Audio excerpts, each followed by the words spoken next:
Hello messieurs, dames et bienvenue pour une nouvelle présentation de Blu-ray de l'animation japonaise. Et aujourd'hui, ça va être plutôt rapide puisque je vais vous parler de Die Buster. Eh oui, ça y est, après autant de mois d'attente, la suite tant attendue de Gunbuster, son grand frère des années 90, sorti déjà chez All The Anime, je sais plus si c'était l'année dernière, je crois que c'est l'année dernière que c'était sorti Gunbuster, de souvenir. Faut savoir que j'étais un parfait novice dans la découverte de ces œuvres-là, évidemment assez populaires de chez Gainax, ce sont les œuvres. Alors, Gunbuster, on rappelle que c'était par Hideaki Anno, le papa de d'Evangelion, bien sûr. Pourquoi je bug, hein, bien sûr. Et Die Buster, qui est sorti pour les 20 ans de Gainax au début des années 2000, 2004, si je dis pas de conneries, entre 2004 et 2006, un truc comme ça, je sais plus exactement c'est quand, qui fait aussi 6 épisodes. Il a été donné à Kazuya Tsurumaki, qui était l'assistant, je crois, d'Hideaki Anno à l'époque. Donc il a été confié, voilà, je cherchais le terme, confié à Tsurumaki, même si Anno était quand même là sans être là. Je crois qu'il aborde le 4e épisode de Die Buster, mais c'est tout. Qui en fait, en réalité, n'est pas vraiment une suite à proprement parler. Il faut savoir que j'ai regardé tout avant de vous faire cette présentation du coffret, pour la simple et bonne raison que je connaissais absolument pas. La plupart du temps, en fait, c'est des séries que je connais, donc je peux passer vite fait dessus. J'ai pas spécialement besoin de regarder tous les épisodes en entier pour vous présenter le coffret. Par contre, pour Die Buster, je voulais le faire parce que, en conclusion, je pourrais vous donner mon avis là-dessus. Et il y a aussi un truc qui s'est passé avec ce coffret, non seulement parce qu'il a été report plusieurs fois, pour quelques raisons que ce soit, et a priori il y avait eu quelques petits soucis au Japon ou un truc comme ça, avec les droits de Die Buster, ce qui fait qu'il y avait une chance que ça sorte tout simplement pas, et que ça soit repoussé indéfiniment. Ça finit par sortir, heureusement. Mais c'était sans conséquence puisque il est arrivé un truc pas cool. Mais commençons par la présentation de ce coffret avant tout, et vous allez très vite voir, hein, ça sera à la fin quand on présentera les bonus, qu'il y a des trucs qui sont pas ouf. Alors là, au niveau du boîtier, c'est dans la continuité de Gunbuster, c'est très joli, hein, vous savez, hein, ce fourreau carton rigide, j'aime beaucoup, accompagné évidemment de son boîtier Scanavo avec son seul disque contenant les 6 épisodes de cette mini-série de Die Buster, cette série d'OAV. C'est plutôt joli, hein. Voilà, vous avez même à l'intérieur du boîtier Scanavo un visuel alternatif. Vous pouvez retourner le visuel si jamais celui présenté sur le boîtier ne vous plaît pas. Comme ça, vous avez plusieurs occasions de changer. Voilà, c'est plutôt sympathique. Au niveau des bonus, je vous avais dit, hein, ça allait être très rapide. Au niveau des bonus vidéo, on a quelques petits trucs sympatoches, notamment les génériques de fin, notamment de l'épisode final, a priori. Alors, ils disent générique de fin au pluriel, hein, sur le disque. Je sais plus si c'est au pluriel ou au singulier, mais je crois que c'est les génériques de fin. Les bandes annonces, home vidéo, et évidemment les épisodes Science Listen, qui apportent un peu plus de concret sur la terminologie de la série, notamment les topless, etc. Bref, c'est des petites vidéos très sympathiques qui, si jamais vous étiez paumé, peut vous rafraîchir la mémoire sur certains termes, sur l'utilité de certains personnages, leur pouvoir, et blablabla. Et au bonus physique. Alors, on a 5 cartes qui sont, ma foi, plutôt sympathiques, hein, on va pas se cacher, c'est plutôt joli en termes de design et tout, voilà, on passe dessus vite fait, mais c'est des cartes, quoi, je veux dire, c'est plutôt sympa, l'impression, je crois que c'est plutôt bien, hein, voilà, je m'étalerai pas là-dessus, parce que je sais pas si c'est un bon grain de papier, ou que sais-je, bien sûr, vous vous doutez de ma compétence à reconnaître quelque chose qui est de qualité ou qui ne l'est pas, mais c'est surtout le petit livret d'une 15aine de pages. Et là, il y a un problème. Ça va être remplacé. Pourquoi ? Parce que le livret a priori été inversé avec l'édition US, UK, pardon, l'édition UK, puisque c'est une édition commune UK et France, avec donc All The Anime UK, hein, la branche Angleterre. C'est un coffret commun, et donc malheureusement, nos livrets ont été inversés avec l'édition UK. Ce qui fait que l'édition UK, ceux qui ont acheté au Royaume-Uni ce coffret, ont nos livrets à nous, en France. Enfin, nos livrets français. Alors, c'est pas un problème en soi, c'est pas grave, je veux dire, c'est pas dramatique, faut pas non plus dramatiser là-dessus, mais c'est inadmissible. Voilà, c'est juste ce que j'ai à dire, c'est tout. Et autrement, je pense qu'on peut faire une petite conclusion puisque c'est un coffret VOST only. Il n'y a pas de VF, il n'y en a jamais eu de produite. Contrairement à Gunbuster, je sais plus s'il y avait une VF sur Gunbuster. Je crois pas, hein, de souvenir, que je dise pas de conneries, hein, mais je crois qu'il n'y avait pas eu de VF sur Gunbuster. Ou il y en avait une, mais elle n'était pas complète, ou enfin je sais plus, j'ai pas envie de m'engrainer là-dedans, puisque j'ai peur de dire des bêtises. Donc ce qui est sûr, c'est qu'il n'y a pas de doublage. Et la traduction était évidemment confiée, et une retraduction, parce que c'était déjà sorti chez Dybex, on avait une retraduction par Monsieur Stéphane Lapide de JSICMF. Merci pour la traduction, elle est très très bien. Voilà, ça c'était le petit bonus.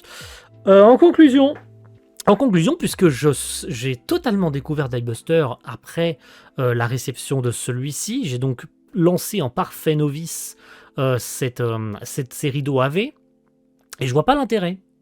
Honnêtement, là j'en ressors en mode PTDR, c'est quoi l'intérêt d'avoir fait ça? Pour les 20 ans, j'entends bien que voilà, il fallait faire un petit truc en plus, c'est tout.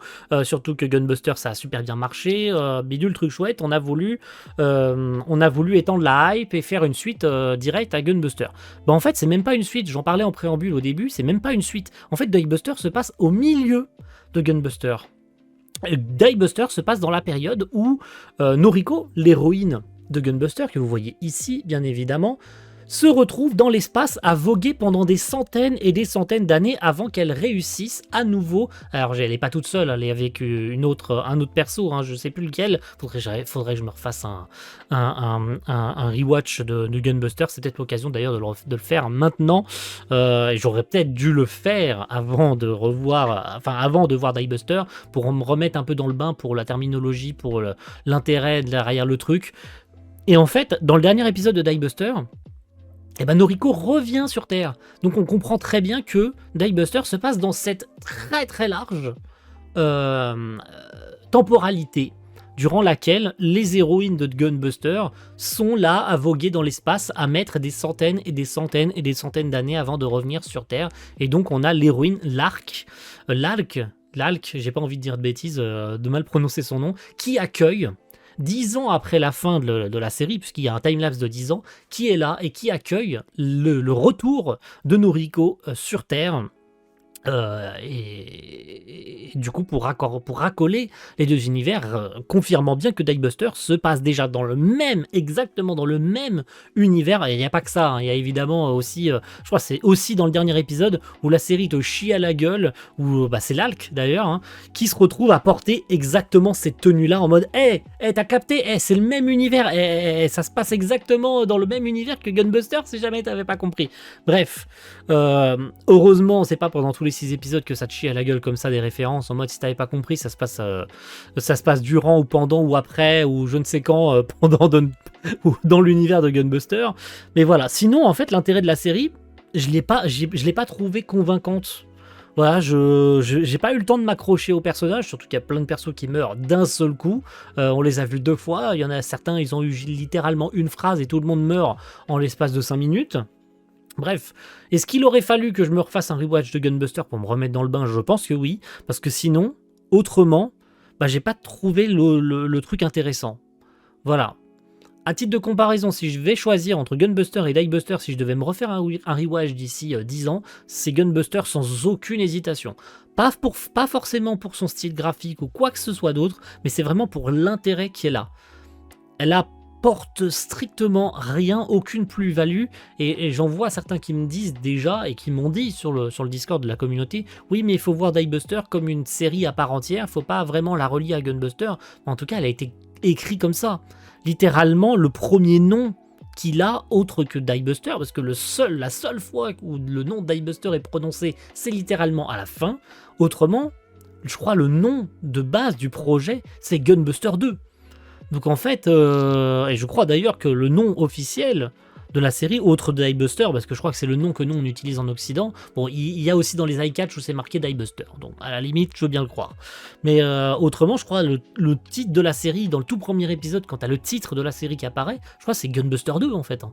Donc voilà, dire qu'il faut la voir comme une série originale et pas comme une suite à Gunbuster, c'est oublier le fait qu'elle a été pensée comme une suite de Gunbuster. Donc voilà. Autrement, c'était sympathique.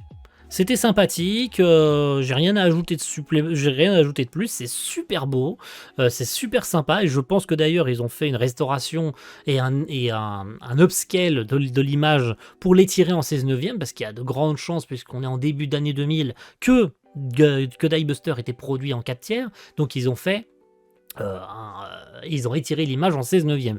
J'ai pas eu de problème à proprement parler, j'ai pas trouvé ça dérangeant. En tout cas, j'ai pas eu l'impression que c'était un truc créé en 4/3 qui a été étiré en 16/9. J'ai pas du tout ressenti ça. J'ai l'impression que nativement le truc il a été fait en 16/9. J'ai pas du tout ressenti cette perte d'éléments à l'image. Ça a été très bien fait. Et ça se trouve, ça a été produit nativement en 16/9, hein. Mais ça m'étonnerait puisque c'est début 2000 et il n'y avait pas du tout les télé HD à ce moment-là. Donc, je ne mettrai pas ma main à couper sur le fait que c'est du 4/3. C'est quasi sûr à 99% que c'est du 4/3 étiré en 16/9. Mais c'est très bien fait. En tout cas, c'est hyper bien fait. C'est quasi imperceptible à l'œil nu que c'est du 4/3 étiré. Franchement, c'est très bien fait et j'applaudis le travail fait pour ce remaster, remake, peu importe le terme utilisé, cette restauration de Die-Buster, même si c'était déjà sorti à l'époque chez Dybex. Et en tout cas, pour moi qui découvre entièrement Die-Buster là maintenant tout de suite, eh ben, je suis content. Maintenant, la qualité vidéo, c'est un autre sujet. Attendez la review de Vic. Est-ce qu'elle sera sortie après ou avant la mienne? Je ne sais pas. Ça importe peu de toute façon, parce qu'aller voir la sienne, c'est impératif. Elle sera dans la description, sachez-le.